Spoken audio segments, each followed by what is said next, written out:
There we go. Everything should be in line now. Okay. Hello. My name is Aaron Phillips, and this is my mediated presentation on Kenneth Arrow to specifically inform about him and his achievements and how specifically he changed the political science field. There are many names that define the political science major as it is today. As one myself, it is generally in my interest to know and to inform the people which have changed the field as well as how governance works. Kenneth Arrow was one of these people. And to give context to his contributions in a more relevant setting, his famous impossibility theorem sheds light on aspects on how we vote in the American electoral system as a whole, although this is not specified to the 2020 election cycle or the candidates associated to it. With the policies and theorems introduced, such as Arrow's impossibility theorem and a significant contribution to the general equilibrium theory, have left an impact on how political science works in the modern day. Kenneth had achieved success in both personal life and within his career. First, looking into a basic background and some of his personal achievements that had shaped his reputation more specifically. And secondly, through his multiple career achievements that have changed the political science major as it is today. Although not famously known, he had certainly left a reputation for himself. He was born August 23rd, 1921.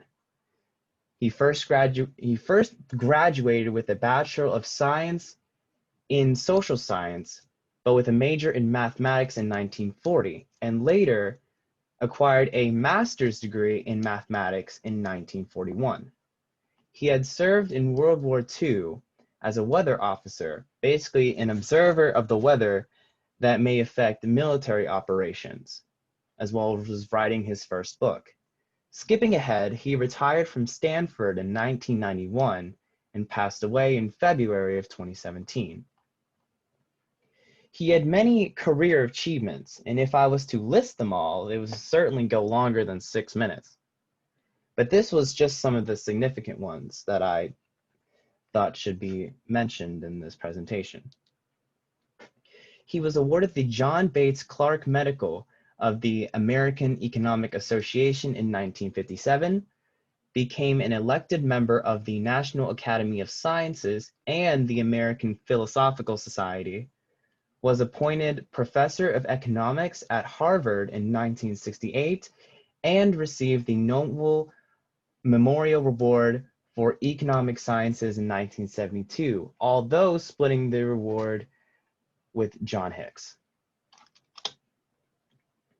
His most well-known achievement, the impossibility theorem, was one of his impressions onto the political science community. And if you have a theorem named after you, it would usually mean something pretty significant. The theorem itself can be defined as when there is a possible choice between 3 or more candidates, there is no true and fair way of determining a winner while also meeting a set of certain expectations. According to the, Corporate Finance Institute, Arrow's impossibility theorem is a social choice theory that studies the combining of preferences, welfares, and opinions from individuals to reach a social welfare of the community-wide decisions. Therefore, this discusses the flaws of a ranked voting electoral system. Despite the United States not having a ranked voting system nationally, on state and especially local levels, this is certainly the case. The theorem itself has 5 conditions. It needs to be settled before this theory can be relevant. First, the electoral system needs to be a non-dictatorship, which is pretty self-explanatory.